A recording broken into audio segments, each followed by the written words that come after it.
Hey, fellas, your commissioner here coming at ya for a little week two. Week two of NFL action. Watch this, right? Um, uh, Before lost my train of thought here. Sorry about that. Had a interesting, interesting ride home, and just life stuff. So anyway, trying to recenter, refocus, and get you guys the beautiful content that you need and that you deserve. I really don't like this angle. I really, it makes I got like a double chin going on. Maybe this is just how I look. Maybe I just look like shit. That's probably really, that's probably what it is. To be quite honest with you, it makes me, question why do I just donate my money to the gym every month instead of actually going? Who's got time for that, right? So. Anyways, start off Hogs. Obviously, a pretty easy, smooth victory against the helpless Red Wolves of Arkansas State, the little brother. I don't even know if we're really related by blood. To be quite honest with you, I would say more of like one of those annoying little cousins. Hey, come on, hang out. I want to hang out with you. I want to hang out with you, and you finally hang out and they can't hang. That's basically what we found out about Arkansas State. They can't hang. So. Yeah, no, not much to do there. We really don't need to be playing them every year. We don't need to do that to them. We really don't need to be playing Little Rock ever again. I know the governor wrote a letter. Congratulations. Okay, we play there every year. Then guess what? Give some of that podium money up and put it on the old stadium. There's not even TVs inside, guys. I mean, you know what I mean? So it's well past its service life. It really just needs to be rubblized and brought down to the ground. Anyways, without further ado, let's just go ahead here, get into a recap of last week's games. Week one, eventful week, exciting week. Week one, we had some really good primetime games. The noon windows were a little bit of a slog at times. Same with the afternoon window. Of course, Monday night was a little bit of a snoozer as well to the fourth quarter when J.J. McCarthy took over.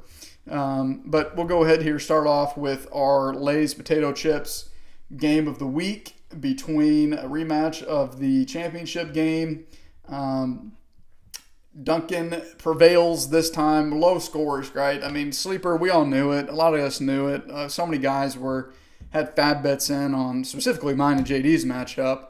A few others had sprinkles in other places as well, but sleeper just missed the mark big time. I mean, a lot of players underperformed. Don't get me wrong, but still, sleeper was just way off base with their projections. They're still way off base even this week, in my opinion.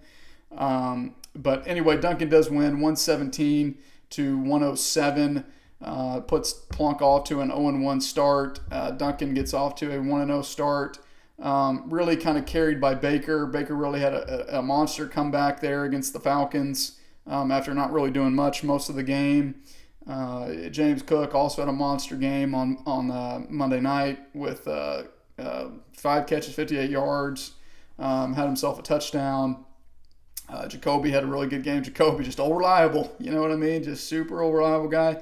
Mark Andrews did nothing, which you got to be concerned about that in a game where Buffalo scores where the total was 81 points, and both teams score over 40. Mark Andrews only gets 1 catch for 5 yards. It's a little bit concerning. BTJ, brighter days are ahead for him, I'm sure. Same with Jamar. I'm sure they'll bounce back. But Duncan looks pretty good. I mean, he's got a really solid starting lineup. Maybe a little bit question at the flex, but he's got Judkins coming back, which could be huge for him. And really, could be something to watch there. Of course, Plunk's already trying. Yeah, I didn't even see this. The auto sub. I almost forgot this feature even existed. Plunk had auto sub on for CMC for Jawan Jennings. So that's cool. Didn't have to use it, of course. CMC, the top point scorer on Plunk's team by about 10 points. Really the only player on his team that showed any signs of life at all. Amarian got a lot of work, didn't really do a lot with it. T-Law is just not really that good. Achan got a garbage time touchdown late. Probably going to be a lot of that this season for the Dolphins. They do not look good early. Neighbors frustrated, of course. Russell Wilson's washed over the hill. Travis Hunter just couldn't really get anything going. Waddle, same thing. Ingram, same thing. He's already hurt. Who could have seen that coming? So, Plunk, I think he's got his work cut out for him. It probably was a little too early to have him be as a title contender, but preseason, to the victor goes the spoils. I mean, his team certainly wasn't bad enough to feel like I needed to rank them lower in one of the lower tiers. He's got, of course, Bill on his bench. You got to imagine Bill's going to be finding his way into the lineup potentially, but Plunk loves his running backs. He's got really right now 4 running backs that can start. Can only start 3 of them. Really needs to probably do some work there in the wide receiver room a little bit with Diggs and Jennings. Diggs had a respectable game. Certainly 13 points. Don't hate that from him, but Connor's just kind of, we'll see. We're wait and see mode for him right now. We'll see. 1 week, you never know. 1 week is 1 week. So next here, we'll go into keeping the faith versus the McCockners. I pull out the victory 130-108. Vanquished my kryptonite in the league. I think I've kind of turned the tide against JD over the last year or two. That's just based on my memory. Nothing really more than that. I know early on in the league, whenever I was keeping up with this, I just couldn't beat this guy. I was struggling. You guys know the tale. It felt good to get a week 1 win. It's always good to start off your season 1-0, but really, like I said, guy, we get teams to start 0-4 the last couple of years, and they make the playoffs, right? So certainly not the end of the world for JD to fall to 0-1. We both missed our projections by a decent margin. He had really great luck in primetime. After Friday night with CD and Mahomes, he was sitting at over 50 points. Certainly thought, oh boy, here we go again. You know what I mean? But Connor really didn't do much. Pollard didn't do much. Collins just was Houdini. McLaurin, nothing. Hawkinson, nothing. Olave, just 7 for 54. 13 targets. You got to love that, right? And week 1, right, it's all about opportunities. It's all about volume, not necessarily the results. If people are getting the volume, they're getting the opportunities, production will come, right? Production will come, you got to think. So for my team, the 130s is extremely inflated, really. None of my guys really produced really good yardage and catch totals. Basically, I just had everybody on my team get a touchdown. Other than my quarterback, CJ Stroud, thought he was going to be redemption tour. Nope. Turns out the Lions O-line is actually just bad and is worse than what they were last year, if that was even possible. Bucky got a touchdown. Warren got a touchdown. Jefferson got a touchdown. Harrison got a touchdown. Garrett got a touchdown. That's 5 guys, 5 times 6. It's 30 points. That's the difference in the matchup right there, folks. So, Brock had a really good game, 5 for 103. Did get a little dinged up with the knee. We'll see. I'll worry about that later in the week. Swift got a lot of volumes, didn't really do much with it, but and then my bench was just not really great. Kind of churned some roster there. So ultimately, I think JD's and I just wish I could figure out quarterback guys. I never take one early, and I just have shit luck trying to play the waivers or just play some random guy hoping for a breakout. It just doesn't work for me in this league for whatever reason. If I could ever get a quarterback that could score me 25 points consistently, I'd win the league. I think I'd win the league. I'd be better at least. I'd be in the playoffs at least, right? Maybe I'll change my strategy in the future. Who knows? So, anyway, I think JD is still in a solid position. I think he's still got a really solid team. Same with myself. So I think we're still tracking to be 2 decent playoff contenders. Next here we got the Flo's Fury and the Truck Nuts. Wilson, week 1 again as the number 1 highest scoring team. Back-to-back years for Wilson, 153. I think he had about 150 or so last year as well, whenever everybody really played pretty poorly outside of a couple teams, just like this week, right? Valiant effort from Ford, 124. Ford was actually the 6th highest point scorer this week. Our top 5 point scorers won. Ford was number 6. Just did not win, just by the thinnest, not by the thinnest margins. He lost by 25 plus points, but you get my drift, right? he played 7 other teams this week, he would have won, right? So that's fantasy, right? That's just the way the cookie crumbles. Lamar, obviously, monster game from him. Saquon's a beast. Jones was getting touchdowns late. Wow, 4 people. Mike didn't really do too much. Zay, electric. I mean, 7 for 143 and a tutty. Just insane from him. Judy was solid. Porta was solid. Chubb, not great, really. You need more than 8 points out of year. But Kyle Pitts, is this the year? Is this the breakout year? 7 for 59, looked pretty good. Maybe. Go that double tight end action. Let's see it. I think Wilson's obviously in a very good spot as of right now. Can he maintain it? So it's a question with Wilson. Can he make the right moves, or maybe in this instance, the lack of making moves, the lack of making the wrong move, to see if he can continue this momentum that he's got right now, 1 week into the season. He's got the no trade clause, NTC. It's in the team name. We'll see. Fingers crossed. He can do it. I'd love to see Wilson win. I think it'd be really fun. It'd be really great. And for Josh, just a lot of solid, good, not great performances. I mean, every single player in his starting lineup was in double digits. I mean, that's great. I mean, 124, honestly, it's a solid week, maybe just slightly a tick below average. I think 130 is really kind of the sweet spot for you to feel good about getting a win most weeks against most players. Obviously not going to happen all the time, but, Genty obviously still didn't look good. 19 carries for less than 40 yards. Still got 12 points. Obviously, touchdown bailed him out. But he is definitely the clear, undisputed workhorse in that backfield. You got Kamara, who still is just basically the focal point of that offense. DJ Moore looks like he's maybe might be cucked by Odunze, potentially. Sutton looked great. Of course, love Sutton. Pearsall looked great as the wide receiver 1. You got to worry, though, about the quarterback for the next few weeks there. McCorkle throwing him the ball, which, hey, he made BTJ a top 3 wide receiver last year. So Jordan Mason, despite only getting 10 points, really looked good. He looked way better, in my opinion, than Aaron Jones. Way more explosive. Aaron just got that long touchdown catch that really kind of boosted his day. But I think that clearly this is a very evenly split backfield, and Mason's going to certainly have plenty of success, I think, throughout the season. Ford's bench, not much. Ollie Gordon to cut bait. Cam Scadaboo's a fullback. Carson Steele, basically a Ruth Chris version of Carson Steele, in my opinion. Time will tell on that. Tracy didn't look good either. Whole Giants offense didn't look good. Giants offense hasn't scored a touchdown in week 1 each of the last 3 seasons. They're the only team in the NFL to not score a single touchdown in week 1, 23, 24, or 25. 0 touchdowns for them.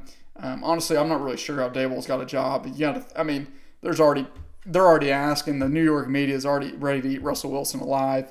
They're asking, hey, is Russ still the starter? And took him a day, but Daboll did say Russ is still the starter.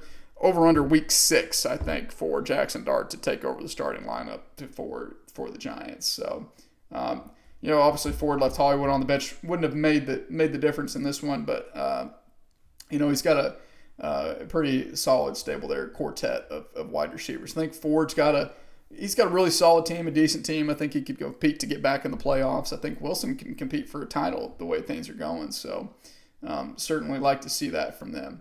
Battle of the horse ass here. We Leadville versus the Golden Path. 143 to 115. Really buoyed by Josh Allen. This guy is just undisputed, the number 1 fantasy quarterback in football. Can drag any carcass of a team to compete on any given Sunday. He drops almost 50 points, right? He drops almost 50 points. Here we go. Here's Sleeper doing their bullshit again. I don't want to click on the game. I want to click on the player. I don't care that you guys have the score bugs. I don't want to see. I'll go to ESPN app if I want to look at the damn scores. When I'm on my fantasy app, I want to click on the guy and I want to see his stats. All right? Period. Enough.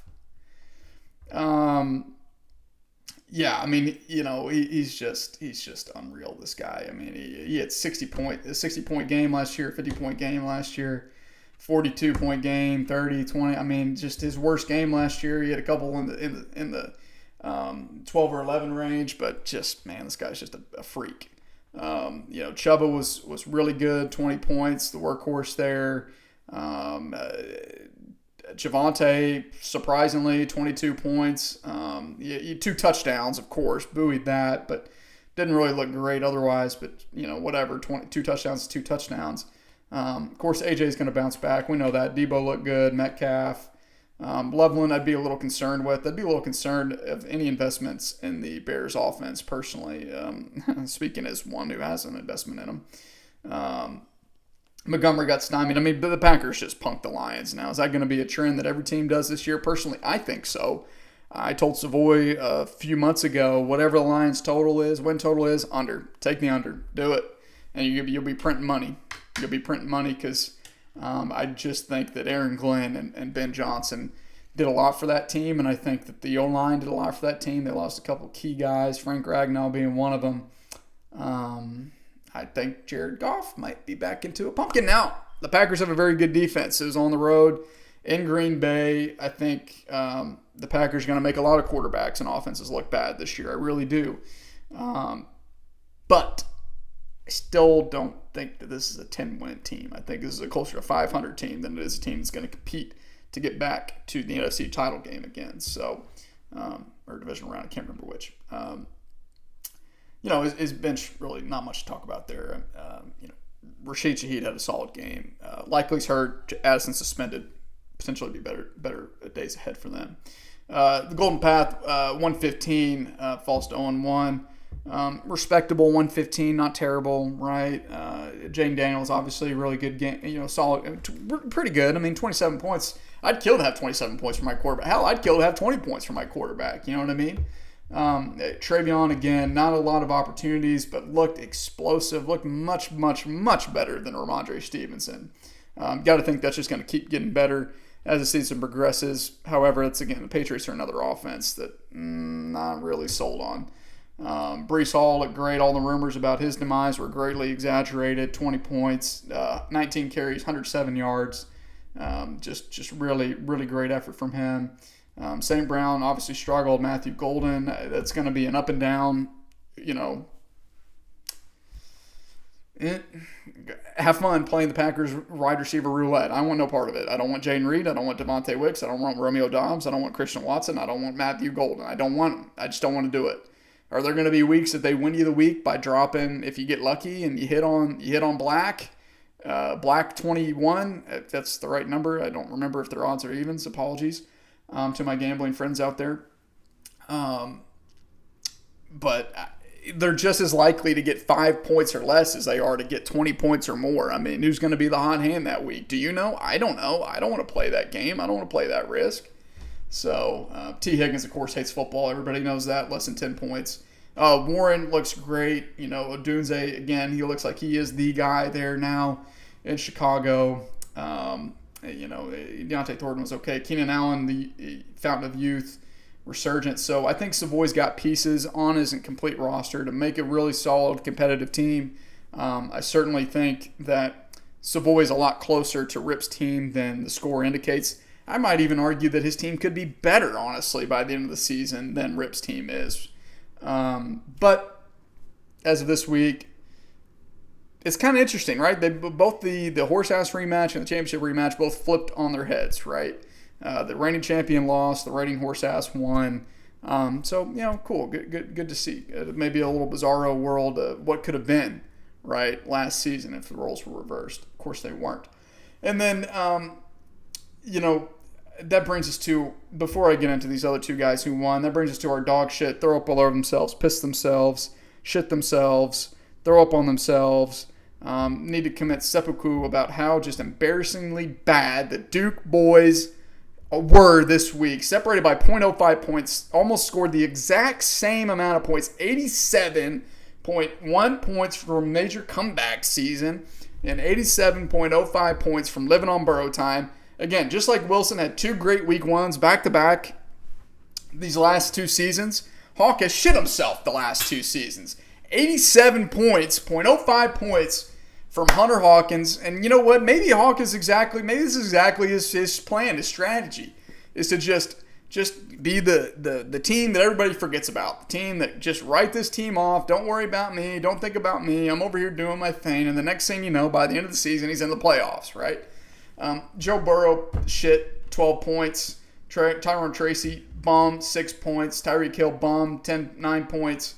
Josh Downs, bum, 3 points. Marvin Mims, 2 points. And, I mean, you look at his bench. I mean, Charbonnet dominated the touches. Still only got 12 points. Wandale, my little Wandale got 13 points. Just scamp 6 for 55. That's a Wandale stat line if I've ever seen it. And Kittle's on IR now. Hawks, I think he's swung and missed on every single tight end. Big 4 tight ends that were picked up this week or attempted to be picked up this week. I spit on my on my screen there. Getting a little passionate, fired up. It's week 2, guys. Come on, let's go. But yeah, I feel I sound like a broken record. I feel like a broken record. I just don't think Hawk is. He's just not got it. He's not got it in the tank. And I know I'm going to be proven wrong, and he's probably music to Hawk's ears that I'm saying this about his team that he's done. But clearly, one of the front runners for horse ass, in my opinion. And Nick, not to be forgotten. Bo Nix, his guy, got to get your guy. Only 12 points. Pacheco, 5 points. He's done. He's washed. This guy's he's done, guys. Pacheco's done. The Chiefs are done. Stick a fork in them. They had their little magical run. It's over now. The league's figured them out. It's done. Loki, sorry, buddy. Was I disturbing you by being too loud? Loki's front runner, right? 3 videos, 2 times he's been in as a guest appearance. I don't think maybe Brody's made a couple little forays into here, but it could be a runaway this year, guys. We'll see what Wilson's got stored up his sleeve here in a few weeks towards the end of the season. Sorry, I got off track there. George Pickens, bum. Njoku, bum. Cucked by a rookie. Purdy's hurt on his bench. Sampson, just a little PPR monster, 8 for 64, despite 12 carries for 29. Gross.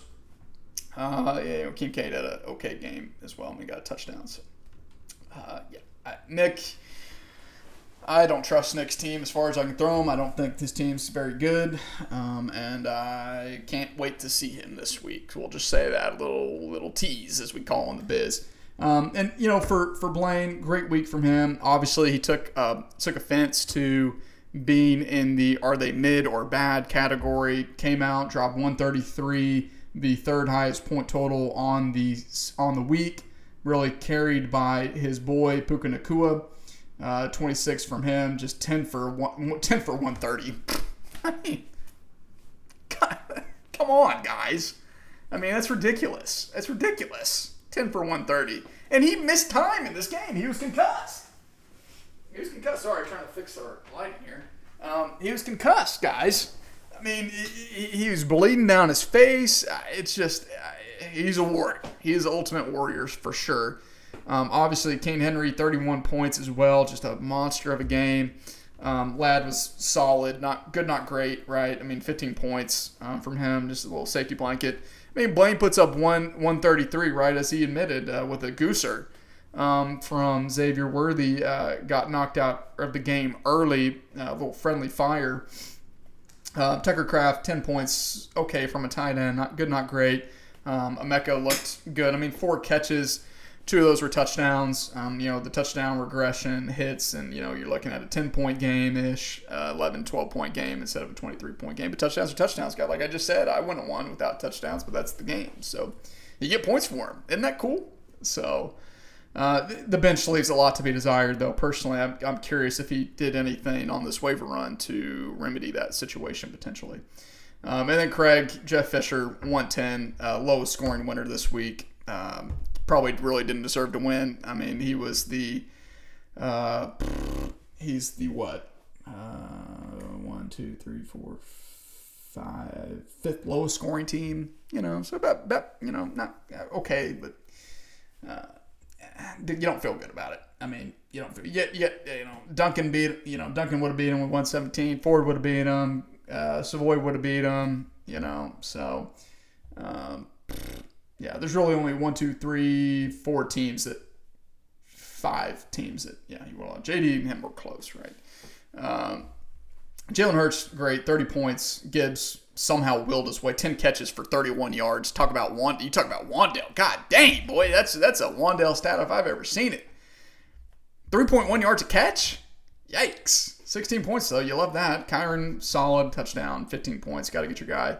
JSN was a monster, 21 points with 9 catches, 124, no touchdowns. Fumbled the ball a couple times, only lost it once. Devontae, Jameson, Ferguson, Harvey, maybe we'll start Pittman this week, and Pittman will go back to the Shadow Realm. So anyway, whatever. Craig's won it out. Good for him. So that brings us to our first waiver run of the year, and boy, I didn't see this coming. I really didn't. 15 claims, just insane. Everybody was talking. There's nobody on this waiver run. Really, there's maybe 4 or 5 guys that were really kind of targets for most people. We had 5 bids on one guy, 6 bids, 7 bids, 4 bids, 3 bids. So, really those top guys you had a lot of competition for. And then after that, it was just people just throwing darts, right? Obviously, Harold Fannin was the belle of the ball this week. 46 fab to Blaine. Beat out Connor with 39. Craig for 28. I had 25 on him. Rip had 18 on him. Again, Blaine really needs some depth. He really needs some help in his bench. I think that's a really smart, savvy acquisition from him. Fannin was getting not only just the targets and the catches, he was just on the field a ton. He was on the field a ton with Njoku. So, and Shipley's dead, irrelevant. Probably shouldn't have been on a roster to begin with. Next big guy was QJ, 43 to Rip. Gets him, just edges out Nick for 39 fab. Duncan was in for 38, Plunk in for 37, I was in for 12, JD in for 7, just in case. Ford picked up Keishon Butte, so he's going to be the worst one out of these 3. That's just a given fact. For 41, again, Snipe Nick for 38, Blaine 26, Hawk was 25, Plunk was for 17, Duncan was 13, JD was 4. I think I had a bid in on him at 1.2. I ended up scratching it. Nowhere near these numbers. Certainly nowhere near, wasn't above. Fannin with 25 was the highest bid I put in, just to give you a little frame of reference. Hawk, I was incorrect. He did not strike out on the tight end sweepstakes. He did get Brenton Strange for 25. Craig was in for 3. Plunk in for 6. I was in for 2 on him. Plunk gets the tight end 1 currently on the season, Juwan Johnson for 21 fab. Rip was in for 3. I was also in on Juwan for 5. I had a lot of claims, guys. I was just throwing darts to these guys. Not really expecting to get any of them. I got to spend, 40% of my budget to get this kind of guy for me on anybody's team. I certainly had guys to drop. I had plenty of guys to drop. But Hawk also picks up Calvin Austin for 20. Next closest bid for Calvin was myself for 4. So big overpay there. But again, got to get your guy. Craig picked up Giddens, dropped Demario Douglas. Giddens went for 11. Nobody else in on him. I picked up Penix for 11 to try to solve my quarterback woes. I know that Penix is going to get skull-fucked probably by the Minnesota defense this week and probably only get 10 points, but why not, right? Wills was in for 2 on him, so overpay on my part. JD picks up Christian Kirk for 8. Please treat him well. Wilson picks up Kenny Gainwell for 6. Rip was in for 12, but his roster was full. JD was in for 5. Blaine got Tyler Algier for 5. I got Dallas Goedert for 4. JD got Kareem Hunt for 4. I got Troy Franklin for 3. And Duncan got Jay Smith-Schuster, Juju, for 1. So drop Rattler, the rattlesnake. So anyway, very, very active waiver run. A lot of bids, a lot of competitive bids, especially for those guys at the top. Curious to see what next week brings. I wonder how many of these 15 are going to be cut by the end of next week. So I imagine probably at least a couple, maybe half. So let's go ahead here, get into a preview of week 2, week 2's matchups.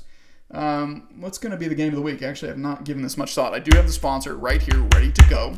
I'll trying to be more prepared this season with remembering what the sponsor was and remembering to have the sponsor here ready for me to cut out some of that dead air.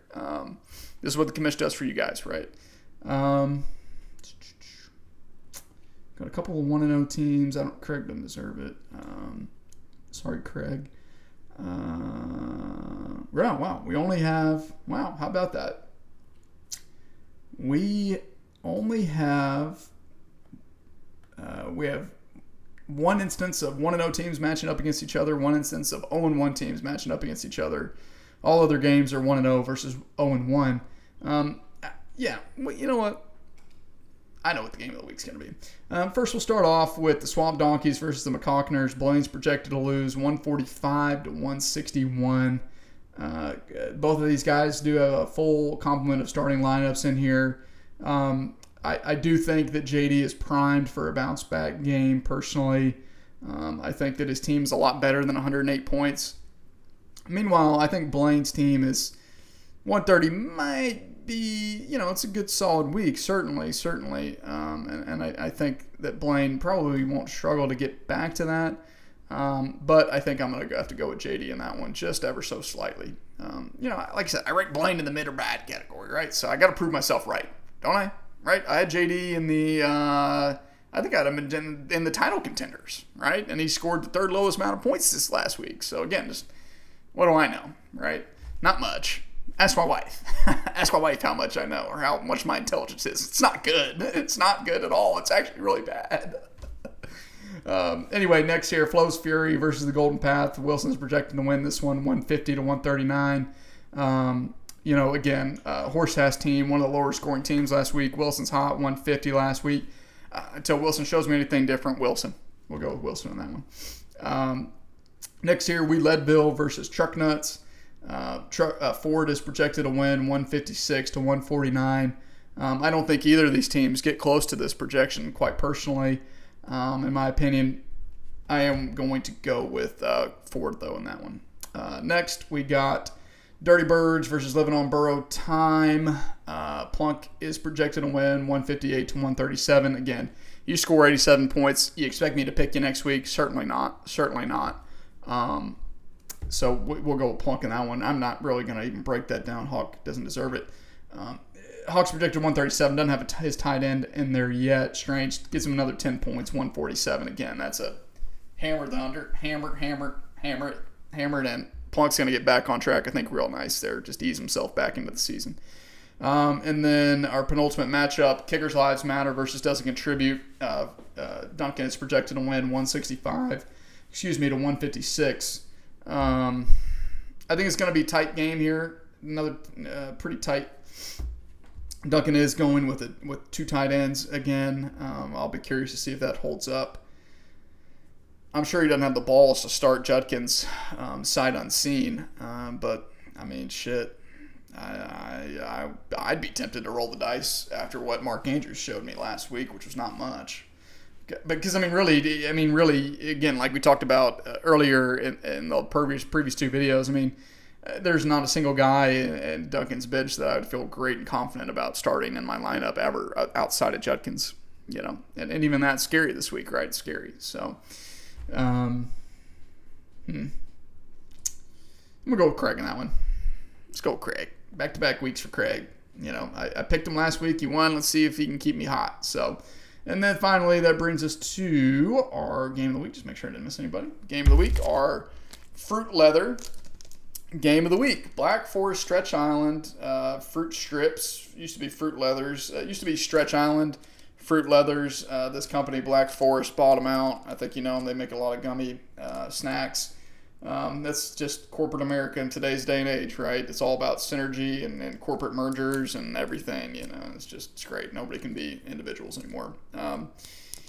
Anyway, I don't really have a lot to say about this. It's only about 50 calories, no added sugars, which is great to see. You really like to see that. I always talk about trying to limit my added sugars, but don't really do anything more than that other than say it. You know what I mean? Flavors and colors are from real sources. No artificial colorings or food dyes, which is great. You know what I mean? It's really great. It's really just a quick little nice snack. Taste the real fruit ingredients. You can taste some strawberry flavored. Actually, my favorite flavor. They have strawberry, raspberry, and cherry. Cherry's by far the worst. Strawberry and raspberry are very good, but strawberry is definitely. Quick power rankings: strawberry, raspberry. Big break in the tiers, and shit tier is cherry, but I still eat it. So, cheers. Here's the whole thing. You know how we go, baby. You know how we go. So, the rivalry. The tale as old as time. Two teams that have played each other more than any teams, combination of teams in league history. Keeping the faith, your commissioner, major comeback season, your assistant to the commissioner. The two founding titans of the Bring That Wood Fantasy League, squaring off week 2. Very interesting. Normally we have some sort of gentleman's agreement about our matchups. Last year we played twice. It was a wash, 1-1. This year, again, we play twice again this year. No talk about a gentleman's agreement yet. We'll see. I'll try to get on that maybe tonight, see if we can work something out. I projected to win 161 to 160. And I'm just going to tell you right now, before I even break this down, I'm just going to tell you this right now. If I could bet 100 fab, if I could bet all the fab that I have, which is actually I'm maxed out again because of my winnings, and I don't think I spent enough to, I think I'm at 125 back again once Duncan gets me squared away. If I could bet all $125 of my fab on Nick scoring less than 160 points, believe me, I would.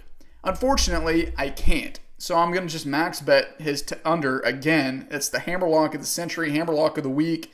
Hammerlock, if you're not betting a maximum bet of 10 fab on Nick's under this week, you're just leaving money on the table. If you're betting 1, if you're betting 5, you're scared money, you don't deserve it, get out of here. Duncan, I tell you this right now. Straight to the person responsible for this. Don't accept any bet for Nick. For Nick's under. Specifically that bet. For Nick's under. Don't accept any bet less than the maximum. And you know what? You guys can bitch and cry, but guess what? You're going to be thanking me. All right? You're going to be thanking me that I got you a free 10 fab. All right? Just do it. Now, if he just scores 150, or 161, 162, whatever, you're going to lose 10 fab. It's fine. But it's not going to happen, guys. I'm telling you. This is foolproof. This is a sure thing, guys. You know what I mean? And honestly, I'm not going to score 160 either. I'm telling you that right now, too. So, you bet 10 on me, on my team total under, you bet 10 on Nick's team total under, and you bet $10 on the total under of less than 320, and you're going to make $30, 30 free fab, bang, just like that. Blaine, you spent $45 on Fannin. Guess what? You just made almost all that back just off of 3 bets alone right there. I promise you. I promise you guys. But I know you guys don't listen to me. Most of you guys probably won't even watch this till it's too late. But I tried to warn you. Let's just say I tried to warn you. Okay? Anyway, battle of the quarterback. You got Penix versus Nix. That's cool. Nix and Penix. Yeah, I like that. That's cool. I don't really believe in either of these guys. I'm going to push that one, all right, to be honest with you. I think Bo is probably a little bit overrated right now. Indy certainly is not as good as their defense is certainly not as good as what the Dolphins made them look like last week. Conversely, I think Minnesota maybe figured something out with Caleb after they got off script. Penix is really, his passing totals were really kind of buoyed by that Bijan. Bijan's still on the team, right? So he can do that any given week. So take nothing and turn it into something, right? We'll push it though. To be fair, battle of the running back. You got Bucky Irving and Jalen Warren versus Jonathan Taylor and Chase Brown. We'll go with JT and Chase Brown on that one. I'm not going to be disrespectful to Nick's team. Nick's running backs they're clearly a tier above mine, I believe. Battle of the wide receiver, Jefferson, Harrison, Garrett Wilson versus Ridley, Devontae, and Pickens. Honestly, I really do expect a bounce back from Ridley and Pickens this week. I just feel it in my plums. I think that I think that this is going to be a good one, but I'm going to go with Nick's former guys to get one up on him. Nick cast these guys off. They did nothing for Nick. I got to hope and believe that they are going to want to prove Nick wrong for ever doubting them and maybe cursing them out whenever they weren't performing on his team last season. So we'll go with my wide receivers in that one. Tight end, Browers, maybe, versus the tight end 2 in Cleveland and David Njoku. I think Bowers is going to play. No updates today because it's Monday. They don't play till Monday, so their injury report, their Thursday report is their Wednesday. Thursday is their Wednesday. Don't anticipate him practicing on Thursday. He said he was going to go back in the game. I think he's fine. Pete Carroll's playing a coach speak game. We'll go with Bowers in that one. And then the battle of the flex, you got Drake London versus DeAndre Swift, and we'll go with Drake in that. Drake in that one. I don't think that he was limited today in practice. He's tough. He's a warrior. Sounds like he's going to play. So I will go give London the edge in that one. Ultimately, got the hiccups. I ate that too fast. Ultimately, I do think, despite the disrespect I've given Nick's team in this video, I do think that this is going to be a tight, competitive matchup. I don't foresee myself running away with it. For me to win, I think Penix is going to have to beat Nick's. And my wide receivers are going to have to continue to show up like they did last week. Let's see if I can get rid of these. I'm almost done. Let me just get this done. I'm going to go with myself to win this one. Put Nick down to 0-2. Again, it's on principle, right? It's on principle. I can't feel good about picking a team to win that scored less than 90 points the week prior. I just can't do it, guys. I can't. My hands are tied. You understand? So anyway, Hogs are playing at Ole Piss this weekend. Night game down there in Oxford. Should be electric atmosphere. I think the last time we played a night game at Ole Miss was the 4th and 25, Henry Heave. It's usually a wild game whenever we play them. Last year, notwithstanding, whenever we just got our doors blown off as a very bad team. It's the first true test, guys. I mean, Blaine's drinking the Kool-Aid. He's all the way in. He's invested. He thinks we're one of the best teams in the country. Taylor's a Heisman contender. I think we played two really, really bad teams that, and granted, they're in years past, as an Arkansas fan, we have not taken care of business like we should against teams like this. Just even last season we didn't, right? So we're certainly improved in that aspect. I certainly don't think Ole Miss is as good as they were last year. Austin Simmons is a bum. And we've got a lot of Judas players on that team. I think it's a very personal game for Pittman. I think it's a very personal game for a lot of Hogs. And I certainly hope the best for us. And hopefully, if nothing else, it's a good game. And hopefully, I'd love to see us beat them. I got $100 on with Blaine if we win, less than 5 games? I think 5 games or less. I can't remember the exact terms. Happily pay that if that means we go. I hope I don't have to pay it, and it just means we go 6-6 and beat up on some shitty teams. But we'll see. We'll see. I think Talon's going to throw multiple picks again against Ole Miss. I think he's as good at the throws as he makes. I'm telling you. I told you this. I saw it after the Alabama A&M game. Yes, he had video game numbers. I get it. But how many times did wide receivers have to contort and make crazy catches and that they weren't wide open? And if there's a better DB right there, would that more likely than not be broken up or picked? I'm telling you guys, he is just not that crisp and clean of a passer. He's not. He's an electric athlete. He's got a rocket arm. He can make throws. Can he do it? Right? Can he do it against real competition? To be determined. So, anyway, that's all I got this week, fellas. Happy we're back in the mix, back and rolling on things. Stay safe out there, and as always, good luck this week. And as always, whoop pig.